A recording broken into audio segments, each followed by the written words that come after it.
Hello everyone, this is my PPT presentation for BSc Nursing part third और unit हमारी fifth थी cardiovascular problems और उसका topic हमारा चल रहा था transposition of great arteries TGA। और TGA के अंदर हमने ये देख लिया था कि ये जो कार्डियक डिफेक्ट है ट्रांसपोजिशन ऑफ ग्रेट आर्टरीज, जिसके अंदर हमने देखा था कि पल्मोनरी आर्टरी और एरोटा जो है स्विच हो जाते हैं, दोनों की पोजीशन चेंज हो जाती है। और उसके बाद हमने इसमें देखा था इसका पैथोफिजियोलॉजी क्या है, इंसिडेंस क्या हैं, क्लिनिकल फीचर्स क्या हैं। देन अब इसका आज पार्ट सेकंड है, TGA का पार्ट सेकंड है, जिसके अंदर हम पढ़ेंगे डायग्नोस्टिक इवॉल्यूशन क्या क्या हैं, कैसे आप TGA को फाइंड आउट कर सकते हैं। और उसके बाद हम पढ़ेंगे management, and there are two types of management. First one is medical management and second is surgical management. तो फर्स्ट वन स्टार्ट करते हैं हम diagnostic evolution, diagnostic management. How to diagnose transposition of great arteries.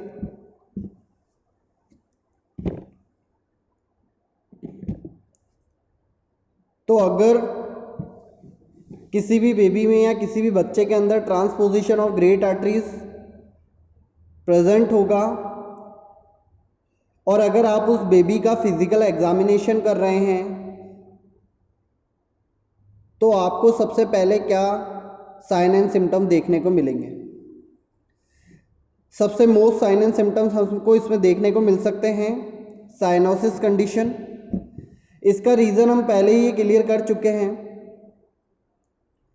क्योंकि जो oxygenated और deoxygenated blood है वो patent foramen Oval ventricular septal defect और पैटेंट डक्टस आर्टरियोसिस के कारण ब्लड मिक्सिंग होगी, जिसके कारण बेबी के अंदर साइनोसिस का सिम्टम देखने को मिलेगा कंटिन्यूसली। और अगर ये तीनों डिफेक्ट प्रेजेंट नहीं है तो ऐसे समय में एट बर्थ बेबी की डेथ हो जाएगी।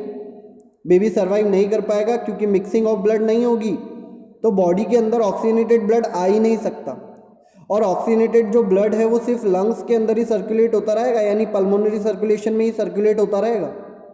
और डीऑक्सीजनेटेड जो ब्लड है वो हमारा बॉडी के अंदर सर्कुलेट होता रहेगा अगर ये डिफेक्ट प्रेजेंट नहीं है तो, क्योंकि दोनों सेपरेट सर्कुलेशन हो जाते हैं अगर कंप्लीट TGA प्रेजेंट है तो। बट हम बात कर रहे हैं कि हमारे बेबी की जो कंडीशन है वो है इनकम्प्लीट TGA की।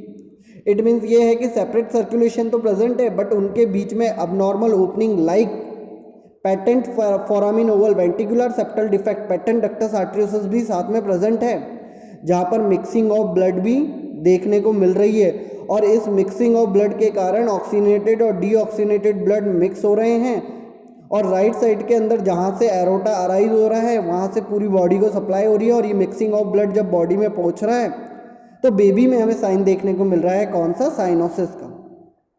तो डायग्नोस्टिक इवॉल्यूशन की बात करें और अगर आप बेबी का फिजिकल एग्जामिनेशन कर रहे हैं तो उसमें हमें उसके बॉडी के अंदर स्किन कलर में चेंजेस देखने को मिलेंगे और ये ब्लूइश कलर का स्किन कलर होगा, जो कि हमें अलर्ट करता है किसके लिए, साइनोसिस कंडीशन के लिए। तो फर्स्ट फिजिकल एग्जामिनेशन का स्पेशल साइन हमें देखने को मिलेगा साइनोसिस, और इसके पीछे का बिहाइंड जो रीज़न है वो है कि मिक्सिंग ऑफ ब्लड इस कंडीशन में देखने को मिल रही है। Next, cardiac examination. स्टेथोस्कोप लेके आप पेशेंट का कार्डियक एग्जामिनेशन करेंगे और जैसे ही आप हार्ट के वहाँ स्टेथोस्कोप लगा के उस साउंड को सुनने की कोशिश करेंगे आपको मरमर साउंड सुनाई देगी, मरमर साउंड सुनाई देगी। और ये मरमर साउंड आने का रीज़न क्या है? मरमर साउंड आने का रीज़न है क्योंकि यहाँ पर पैटेंट डक्टस आर्टरियोसिस प्रेजेंट है, वेंटिकुलर सेप्टल डिफेक्ट प्रेजेंट है, पैटेंट फोरामिन ओवल और ओपनिंग प्रेजेंट है। और ये तीनों डिफेक्ट प्रेजेंट है और इन तीनों डिफेक्ट पे मिक्सिंग ऑफ ब्लड हो रही है, यानी यहाँ से ब्लड की एक्सचेंज हो रही है, ब्लड क्रॉस कर रहा है इन तीनों डिफेक्ट से। और जब इन तीनों डिफेक्ट से ब्लड क्रॉस करेगा, मिक्सिंग ऑफ ब्लड होगी तो यहाँ पर एक साउंड प्रोड्यूस होगी। और जब स्टेथोस्कोप से डॉक्टर उस साउंड को असेस करने की कोशिश करेगा, सुनने की कोशिश करेगा, तो ये साउंड जो है लाइक है मरमर साउंड। तो डिफेक्ट से जब ब्लड क्रॉस करता है one side to another side तो एक साउंड प्रोड्यूस होती है जिसे हम कह रहे हैं मरमर साउंड, तो ये हमें सुनने को मिलेगी। Next, the second heart sound is single and increase in intensity because of the aorta arising from the right ventricle. Heart की डिफरेंट डिफरेंट साउंड्स होती हैं जिनके प्रोड्यूस होने के रीज़न अलग अलग हैं। लाइक जब दोनों वेंट्रिकल कॉन्ट्रैक्ट होते हैं और मिट्रल वॉल और ट्राइकप्सिड वॉल और मिट्रल वॉल, या ट्राइकप्सिड वॉल और बाइकप्सिड वॉल दोनों क्लोज होते हैं, दोनों वेंट्रिकल कॉन्ट्रैक्ट होते हैं और वेंट्रिकल से जो ब्लड है वो पल्मोनरी आर्टरी एरोटा के थ्रू आगे फोर्सफुली जाता है। तो ऐसे अलग अलग कॉन्ट्रैक्शन और वॉल क्लोजिंग के बाद हमें अलग अलग हार्ट साउंड प्रोड्यूस होती है। तो ऐसे समय में जो हार्ट साउंड प्रोड्यूस होती है वो हार्ट साउंड फर्स्ट होती है। तो ऐसे समय के लिए हम ये कह सकते हैं जो सेकंड हार्ट साउंड है वो सिंगल और increase in intensity because of aorta arising from the right ventricle. Aorta की जो पोजीशन है वो चेंज हो चुकी है, जिसके कारण जो सेकंड हार्ट साउंड है वो नॉर्मल ना आकर सिंगल और इंटेंस, यानी उसकी जो इंटेंसिटी है वो क्या हो जाएगी, इंक्रीज हो जाएगी। और इसके पीछे का रीज़न है क्योंकि हमारा जो एरोटा है वो कहाँ से अराइज हो रहा है, राइट वेंट्रिकल से अराइज हो रहा है, जबकि वो अराइज होना चाहिए था लेफ्ट वेंट्रिकल से। तो सेकंड हार्ट साउंड में भी हमें चेंजेस देखने को मिलेंगे। और हार्ट साउंड के बारे में आपको डिटेल में देखना है तो आप इसके बारे में सर्च कर सकते हैं।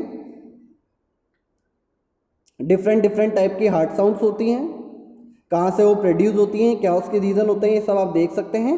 बट अभी के लिए मान के चलिए कि ट्रांसपोजिशन ऑफ ग्रेट आर्टरीज के कारण हार्ट साउंड जो सेकंड है वो सिंगल हो जाएगी और उसकी इंटेंसिटी बढ़ जाएगी due to aorta arising from the right ventricle because of transposition of great arteries, and transposition of great arteries is abnormal defect of the cardiac system। तो ये इसके पीछे का रीज़न है जिसके कारण जो सेकंड हार्ट साउंड है वो हमें अबनॉर्मल सुनाई देती है, उसकी इंटेंसिटी जो है वो इंक्रीज हो जाती है। तो फर्स्ट वन हमने देखा general physical examination, bluish colouration of the skin due to the cyanosis condition, and second is the murmur sound. Murmur sound produced due to present of patent ductus arteriosus, ventricular septal defect, patent foramen oval। And next, second heart sound, increase in intensity because of aorta rising from the left ventricle।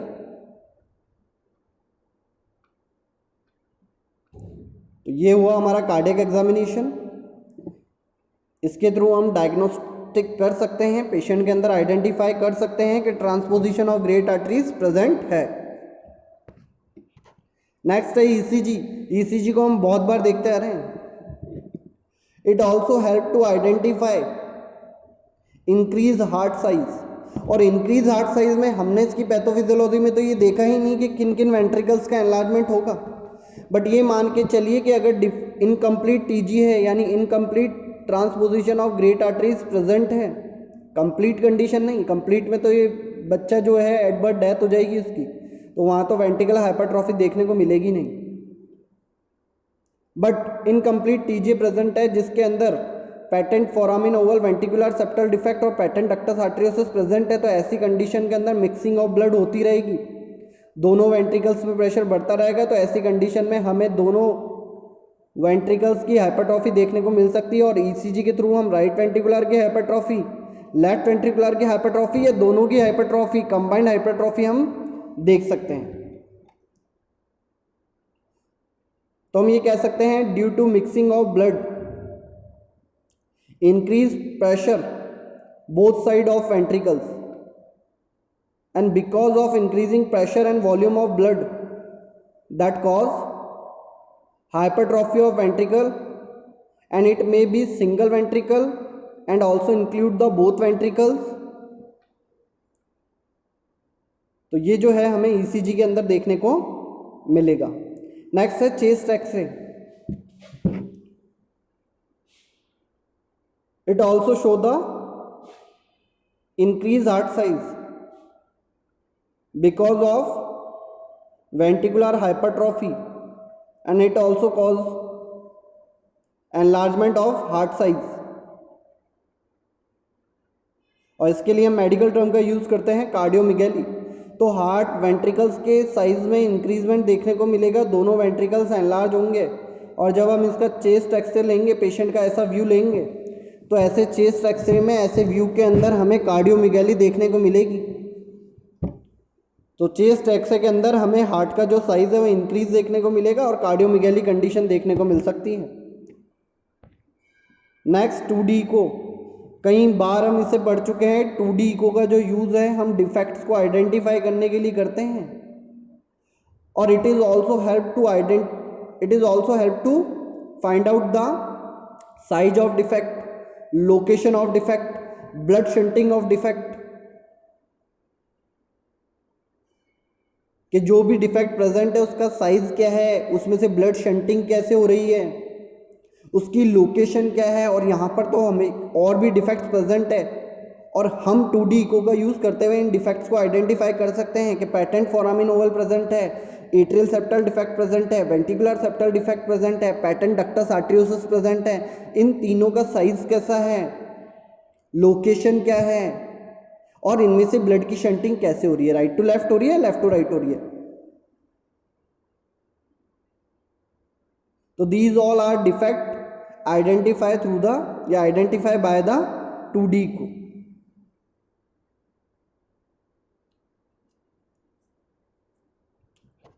तो ये है हमारे diagnostic इवॉल्वेशन जो कि complete हो चुके हैं, जिसमें हमने चेस्ट एक्सरे करा, 2D इको करा, ECG करी, फिजिकल एग्जामिनेशन करा, कार्डियक एग्जामिनेशन करा और उनमें क्या क्या चेंजेस देखने को मिलेंगे और किस तरीके से हम आइडेंटिफाई कर सकते हैं कि ये ट्रांसपोजिशन ऑफ ग्रेट आर्टरीज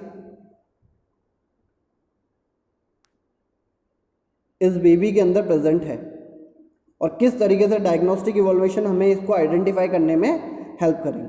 तो यहाँ पर हमारे जो डायग्नोस्टिक इवॉल्वेशन है वो कंप्लीट हो जाते हैं ट्रांसपोजिशन ऑफ ग्रेट आर्टरीज के. अब नेक्स्ट जो हमारा टॉपिक है वो है management. They are the 2 types of management, medical management and surgical management. तो फर्स्ट वन हम स्टार्ट करेंगे किससे, मेडिकल मैनेजमेंट से. सर्जरी आएगी बाद में, पहले हम यूज़ करेंगे किसका, मेडिकल मैनेजमेंट का. अब कंप्लीट टीजे तो प्रेजेंट है नहीं, ऐसे में तो बेबी की डेथ हो जाती है. हम हमारे यहाँ पर ये जो एग्जांपल हम मान के चल रहे हैं, कौन सा मान के चल रहे हैं, incomplete transposition of great arteries. यानी हम ये कह सकते हैं कि दोनों आर्टरीज की पोजीशन तो चेंज है, यानी पल्मोनरी आर्टरी और अरोटा दोनों की जो पोजीशन है स्विच हो चुकी है, दोनों अलग अलग जगह से अराइज हो रहे हैं और इन दोनों के बीच में patent foramen Oval, patent ductus आर्टरियोसिस, ventricular septal defect भी प्रेजेंट हैं, क्योंकि हमारा एग्जाम्पल किसका है, incomplete transposition of great arteries का. तो ऐसे के अंदर हम किस मैनेजमेंट का ध्यान रख सकते हैं, तो इनकम्प्लीट टीजे के अंदर हमें एक चीज़ पता है कि जो बच्चा सर्वाइव कर रहा है उसके पीछे का रीज़न क्या है, क्योंकि वहाँ पर 3 अबनॉर्मलिटीज़ प्रेजेंट है, patent foramen Oval, patent ductus आर्टरियोसिस, ventricular septal defect. अगर ये तीनों अबनॉर्मलिटीज़ प्रेजेंट ना हो तो मिक्सिंग ऑफ ब्लड भी ना हो, और अगर मिक्सिंग ऑफ ब्लड नहीं होगी तो ऑक्सीजनेटेड ब्लड बॉडी को नहीं मिल पाएगा. हाँ, बॉडी में साइनोसिस तो हो रहा है लेकिन ऑक्सीजन के बिना तो बॉडी सर्वाइव कर ही नहीं सकती और ऐसी कंडीशन में बेबी की डेथ हो जाएगी. तो ये हम कह सकते हैं कि अगर बेबी सर्वाइव कर रहा है ट्रांसपोजिशन ऑफ ग्रेट आर्टरीज में तो उसके पीछे का जो रीज़न है वो यह है कि वहाँ पर ये तीनों अबनॉर्मलिटीज प्रेजेंट है. तो हम मेडिकल मैनेजमेंट में किस चीज़ का यूज़ करके इस चीज़ को बैलेंस कर सकते हैं, तो सबसे पहला है प्रोस्टाग्लैंडियन इन्फ्यूज़न. और प्रोस्टाग्लैंडियंस का वर्क है वैसोडाइलेशन का, और यहाँ पर हमें वैसोडाइलेशन बनाए रखने की ज़रूरत है क्योंकि जन्म के बाद जो पैटेंट डक्टस आर्टरियोसिस है या जो डक्टस आर्टरियोसिस है वो कन्वर्ट होकर अपने आप क्लोज हो जाता है. अगर ऐसे बेबी के अंदर पैटेंट डक्टस आर्टरियोसिस जो है वो क्लोज हो गया तो मिक्सिंग ऑफ ब्लड बंद हो जाएगी और ऐसे के अंदर ऑक्सीजनेटेड ब्लड की मिक्सिंग हो नहीं पाएगी और बेबी की डेथ हो जाएगी, साइनोसिस कंडीशन और बढ़ जाएगी. तो ऐसे के अंदर हम prostaglandin infusion ivy therapy baby को कंटिन्यूसली दे सकते हैं, जिसके कारण पैटेंट डक्टस आर्टरियोसस लगातार उसकी पैटेंसी एज इट इज़ बनी रहे। और जब बेबी के डक्टस आर्टरियोसस में लगातार पैटेंसी बनी रहेगी तो वहाँ से ब्लड की शंटिंग यानी ब्लड की मिक्सिंग भी लगातार बनी रहेगी, जिसके कारण बेबी को ऑक्सीजनेटेड ब्लड मिलता रहेगा और बेबी सर्वाइव कर लेगा। तो हमारा पहला मेडिकल मैनेजमेंट है कि हम प्रोस्टाग्लैंडियंस इन्फ्यूज़न का यूज़ करेंगे आईवी, जिससे हम पैटेंट डक्टस आर्टरियोसस की पैटेंसी यानी ओपनिंग को लगातार बनाए रखें जब तक कि कोई सर्जरी या प्रोसीजर हम पेशेंट पे अप्लाई नहीं करते। Next, transposition of great arteries के कारण ब्लड की मिक्सिंग हो रही है और बेबी को प्रॉपर तरीके से ऑक्सीजनेटेड ब्लड नहीं मिल पा रहा है, जिसके कारण बेबी में साइनोसिस का साइन देखने को मिल रहा है। तो मेडिकली रूप से अगर बेबी को आपको रिलीफ प्रोवाइड करना है तो हम बेबी के लिए ऑक्सीजन थेरेपी प्रोवाइड कर सकते हैं बेबी को, क्योंकि बेबी के O2 की डिमांड बढ़ रही है। तो ऑक्सीजन डिमांड हम बेबी की ऑक्सीजन थेरेपी के थ्रू बेबी को हम ऑक्सीजन प्रोवाइड कर सकते हैं, जिससे उसके साइनोसिस के सिम्टम्स से रिलीफ मिलेगा, डिफ़िकल्टी इन ब्रीथिंग से रिलीफ मिलेगा।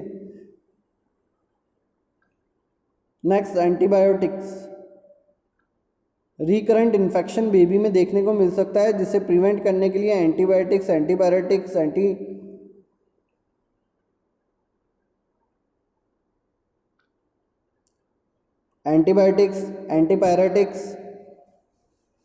एंटी इन्फ्लामेटरी ड्रग्स, सारी ड्रग्स का यूज़ किया जा सकता है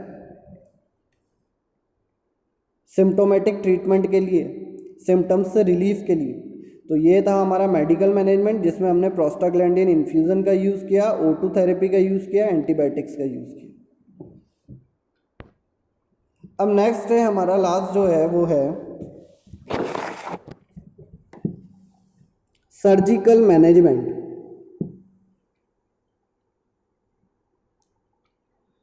तो यहाँ पर भी हम दो टाइप के मैनेजमेंट देखेंगे, एक तो पैलिएटिव सर्जरी और एक करेक्टिव सर्जरी। पैलिएटिव जो हमारी सर्जरी है वो ट्रांसपोजिशन ऑफ ग्रेट आर्टरीज को पूरी तरीके से रिपेयर नहीं करेगी, पूरी तरीके से उसका ट्रीटमेंट नहीं करेगी, बस जो पेशेंट में सिम्टम्स आ रहे हैं उनको सीवियर होने से रोकेगी और बेबी को रिलीफ प्रोवाइड करने में मदद करेगी। तो जितने भी पैलिएटिव प्रोसीजर हैं वो परमानेंट ट्रीटमेंट नहीं है, बट जो करेक्टिव सर्जरी है वो इस डिफेक्ट का परमानेंट ट्रीटमेंट है। तो स्टार्ट करते हैं पहला पैलिएटिव प्रोसीजर से। पैलिएटिव सर्जरी या पैलिएटिव प्रोसीजर में सबसे पहला है रश काइंड प्रोसीजर। सबसे पहला है हमारा रश काइंड प्रोसीजर। अब ये रश काइंड प्रोसीजर क्या होता है, इसकी थ्योरी पढ़ने से पहले हम इसका डायग्राम देख सकते हैं, जो कि आपको इजी गोइंग इस प्रोसीजर को समझने में हेल्प करेगा। बहुत सिंपल है। यहाँ पर हम देख सकते हैं ये हमारा राइट एट्रियम, ये है लेफ्ट एट्रियम, और इसके बीच में एक अबनॉर्मल ओपनिंग प्रेजेंट होती है जिसे हम कहते हैं फोरामेन ओवल। और पैटेंट फोरामेन ओवल जो है यहाँ पर हमारा प्रेजेंट रहता है, लेकिन ये कहीं क्लोज ना हो जाए, ये ओपनिंग कहीं क्लोज ना हो जाए, इसकी पैटेंसी कहीं ख़त्म ना हो जाए, क्योंकि अगर ये ख़त्म हो गई तो यहाँ से ब्लड की मिक्सिंग बंद हो जाएगी, और अगर ब्लड की मिक्सिंग बंद हो गई तो बेबी में साइनोसिस सीवियर कंडीशन में हो जाएगा और बेबी की डेथ हो सकती है। तो इसे रोकने के लिए डॉक्टर एक प्रोसीजर करता है जिसका नाम है rush kind procedure. Cardiac catheter को इंसर्ट करते हैं, बलून कैथेटर, जिसके एंड पर एक बलून प्रेजेंट होता है, लास्ट एंड पर एक बलून प्रेजेंट होता है, ये बलून है। तो हमने हार्ट के अंदर इस कार्डियक कैथेटर को इंसर्ट किया और हम लेके चले गए कहाँ पर, दोनों एट्रियम्स के बीच में, जहाँ पर क्या प्रेजेंट है, पैटेंट फोरामेन ओवल, जिसका साइज थोड़ा कम है और बर्थ के बाद ये क्लोज भी हो सकता है, और अगर ये क्लोज हो गया तो ब्लड की मिक्सिंग जो है वो क्या हो जाएगी, बंद हो जाएगी। तो इससे बचने के लिए हम क्या करेंगे, कैथेटर को बॉडी के अंदर इंसर्ट कराया, हार्ट के अंदर इंसर्ट कराया, दोनों एट्रियम्स के बीच में फोरामेन ओवल है वहाँ पर लेके गए। इसके जो ये कैथेटर इसके कोने पर ये बलून है, तो यहाँ पर हमने इस बलून को क्या कर दिया, इन्फ्लेट कर दिया, फुला दिया, और इन्फ्लेट करने के बाद हम इसको फिर वापस खींचेंगे, इसको बैक करेंगे, बैक पुश करेंगे। बैक पुश जैसे ही हम करेंगे तो ये अपने नॉर्मल साइज से बड़ा हो चुका है। तो जैसे ही आप इसे बैक पुश करेंगे तो यहाँ की जो दोनों मसल्स है इसमें स्ट्रेचिंग होगी और ओपनिंग बड़ा हो जाएगा। इसका साइज़ क्या हो जाएगा? बड़ा हो जाएगा। पहले ही इतना सा साइज़ था, ओपनिंग करके आपने बैक पुश किया तो इसका साइज़ क्या हो जाएगा? और बढ़ जाएगा। जैसे ही इसका साइज यहाँ से बढ़ जाएगा तो ब्लड की मिक्सिंग और बढ़ जाएगी। ब्लड की मिक्सिंग बढ़ जाएगी तो ऑक्सीजनेटेड ब्लड ज़्यादा से ज़्यादा बॉडी को मिलने लग जाएगा और हमारी प्रॉब्लम जो है पेशेंट की काफ़ी हद तक उससे रिलीफ मिलेगा। बट ये जो है परमानेंट ट्रीटमेंट नहीं है। तो enlarge foramen oval through the या बाय द कार्डियक कैथेटर, और यहाँ पर इस बलून को इन्फ्लेट करके हम इसके साइज़ को बढ़ा सकते हैं और ब्लड की मिक्सिंग को बढ़ा सकते हैं और साइनोसिस के सिम्टम्स से रिलीफ पेशेंट को प्रोवाइड कर सकते हैं। और ये है हमारा पहला प्रोसीजर, रशकाइंड प्रोसीजर। अब इसकी थ्योरी देख लेते हैं। Enlargement of inter atrial communication by atrial balloon, septostomy. Septostomy का मतलब है सेप्टम के अंदर ओपनिंग करना, ओटोमी, ऑस्टोमी। सेप्टोस्टोमी के अंदर हम क्या करेंगे? दोनों atrial communication, enlargement of atrial communication, यानी दोनों एट्रियम के बीच का जो कम्युनिकेशन है वो क्या है? Foramen Oval. और वहाँ पर हम एट्रियल बलून सेप्टोस्टोमी डन करेंगे कार्डियक कैथेटराइजेशन के थ्रू, यानी बलून को वहाँ पर इंसर्ट कर देंगे और सेप्टम जो है इसमें ओपनिंग कर देंगे, एनलार्जमेंट कर देंगे, सेप्टोस्टोमी कर देंगे। इससे क्या होगा? इट हेल्प्स टू या in establish adequate mixing of oxygenated and deoxygenated blood, जिसके कारण ऑक्सीनेटेड और डीऑक्सीनेटेड ब्लड क्या है? आपस में मिक्स हो पाएंगे। और इन this procedure of balloon catheter is pass through the foramen Oval, it is inflated, उसे वहाँ पर हम फुला देंगे एंड देन पुल बैक, और उसके बाद हम उसको वापस पीछे खींचेंगे to tear and stretch open foramen ovale, जिससे क्या हो? जो फोरामिन ओवल है उसमें स्ट्रेचिंग हो जाए, उसका साइज बड़ा हो जाए। Thereby creating a enlarge opening between the two atrium, और दोनों एट्रियम्स के बीच की जो ओपनिंग है उसको एनलार्ज कर देंगे, जिससे मिक्सिंग ऑफ ब्लड इंक्रीज हो जाएगी। तो ये है हमारा पहला प्रोसीजर, पैलिएटिव सर्जरी का Rashkind procedure. It's a very simple. और ये इसका डायग्राम है जहाँ पर एक कैथेटर इंसर्ट हो रहा है दोनों एट्रियम्स के बीच में। उसके बाद नेक्स्ट जो डायग्राम है उसमें आपको जो बलून है उसको इन्फ्लेट कर दिया गया है और इन्फ्लेट करने के बाद कैथेटर को बैक पुश किया गया है। जब वो बैक पुश करेगा उसी सरफेस से तो उसको एनलार्ज कर देगा पेटेंट फोरामिन ओवल को, और दोनों एट्रियम्स के बीच का ये जो कम्युनिकेशन है वो एनलार्ज हो जाएगा, ब्लड की मिक्सिंग बढ़ जाएगी। परमानेंट ट्रीटमेंट ये नहीं है, सिम्टम्स को रिलीव करने के लिए ट्रीटमेंट हम कर सकते हैं। Next, Blalock Hanlon procedure. ये सिंपल सा प्रोसीजर है, क्रिएटिंग अ ASD और enlargement of foramen oval through the surgical procedure is called Blalock Hanlon procedure. अगर मान लीजिए आफ्टर बर्थ बेबी के अंदर फोरामिन ओवल क्लोज हो चुका है,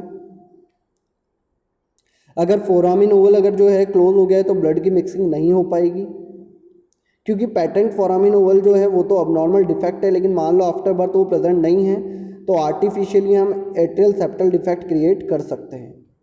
सर्जिकल प्रोसीजर के थ्रू हम क्या कर देंगे? एट्रियल सेप्टल डिफेक्ट को क्रिएट कर देंगे, यानी दोनों एट्रियम्स के बीच में आर्टिफिशियल सर्जरी के थ्रू अबनॉर्मल ओपनिंग को क्रिएट कर देंगे, जिससे मिक्सिंग ऑफ ब्लड हो सके और बेबी सरवाइव कर सके।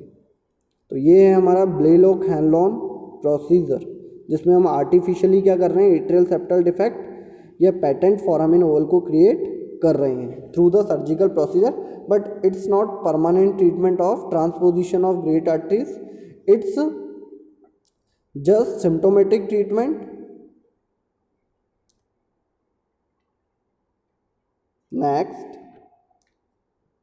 तो हमारा जो पैलिएटिव सर्जरी था वो कंप्लीट हो गया है। अब हम देख रहे हैं करेक्टिव सर्जरी, और करेक्टिव सर्जरी में सबसे ज़्यादा यूज़ आने वाली जो सर्जरी है वो है हमारी आर्टीरियल स्विच प्रोसीजर। अब इसकी थ्योरी पढ़ने से पहले हम ये देखते हैं कि एक्चुअली आर्टीरियल स्विच प्रोसीजर क्या होता है। और ये जो TGA का है ये परमानेंट ट्रीटमेंट है, यानी अगर आपको बेबी को टीजीएस से कंप्लीट डिफेक्ट से बाहर निकालना है तो उसके लिए आपको करेक्टिव सर्जरी का यूज़ करना पड़ेगा, और उस करेक्टिव सर्जरी का नाम है आर्टीरियल स्विच प्रोसीजर। नाम से ही पता लग रहा है आर्टरीज को स्विच कर देंगे, यानी उनकी पोजीशन को वापस चेंज कर देंगे। तो यहाँ पर हम देख सकते हैं, आपको एरोटा दिख रहा है, पल्मोनरी आर्टरी दिख रही है, आपको कोरोनरी आर्टरी दिख रही है, जिससे हमें अभी कोई मतलब नहीं है, बट हमें ये दिख रहा है कि एरोटा जो कि राइट साइड में है और पल्मोनरी आर्टरी जो कि लेफ़्ट साइड में है, जिनकी पोजीशन जो है गलत है। हमें इनकी पोजीशन को क्या करना है, चेंज करना है। कलर वाइज आप आइडेंटिफाई कर सकते हैं। तो हमने क्या किया, इनके जो रेस्पेक्टिव वॉल है, यानी एरोटा पे एरोटिक वॉल होता है, पल्मोनरी पे पल्मोनरी वॉल होता है, इनके अपर साइड से, जैसे मान लीजिए यहाँ पर वॉल प्रेजेंट है यहाँ पे, तो इस अपर साइड से यहाँ से कट किया, यहाँ से कट किया, दोनों को कट करने के बाद अलग अलग जगह जोड़ दिया। यानी राइट वेंट्रिकल से क्या निकलती, पल्मोनरी आर्टरी, तो ये पल्मोनरी आर्टरी, ये देखिए ये पल्मोनरी आर्टरी है, इसको हमने कट करके यहाँ पर जोड़ दिया, ये यहाँ पर जोड़ दिया, और जो अरोटा है इसको यहाँ से कट किया और उसको लेफ्ट वेंट्रिकल के अंदर जोड़ दिया।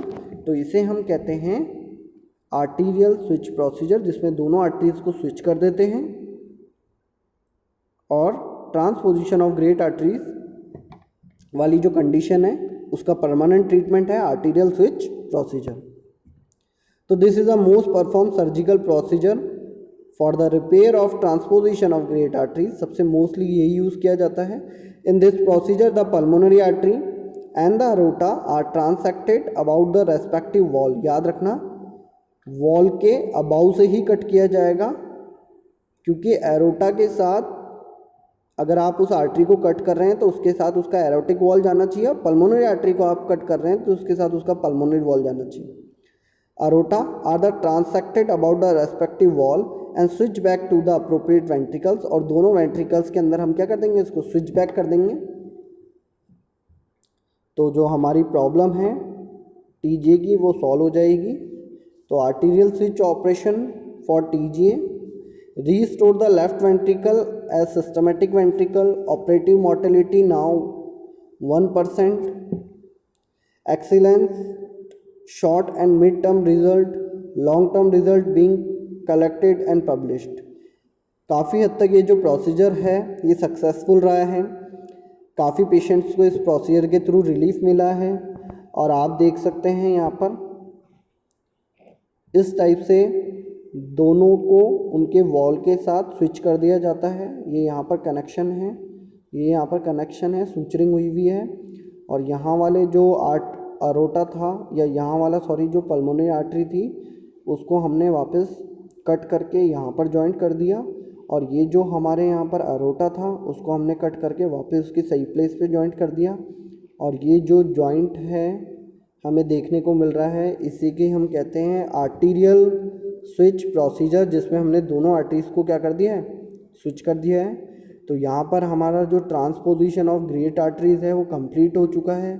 और यहीं पर हमारा जो एसाइनोटिक और साइनोटिक के जितने भी टाइप्स हैं वो हमने सक्सेसफुली कंप्लीट कर लिए हैं। अब इसके अलावा इस चैप्टर में कार्डियोवास्कुलर डिफेक्ट में अदर भी बहुत सारे डिफेक्ट्स हैं, और उनसे रिलेटेड जो भी इम्पॉर्टेंट डिफेक्ट्स हैं तो अदर डिफेक्ट्स के अंदर हम वो सारे पढ़ेंगे। लेकिन अभी के लिए एसाइनोटिक और साइनोटिक्स के सारे टाइप्स हमने कंप्लीट कर लिए हैं।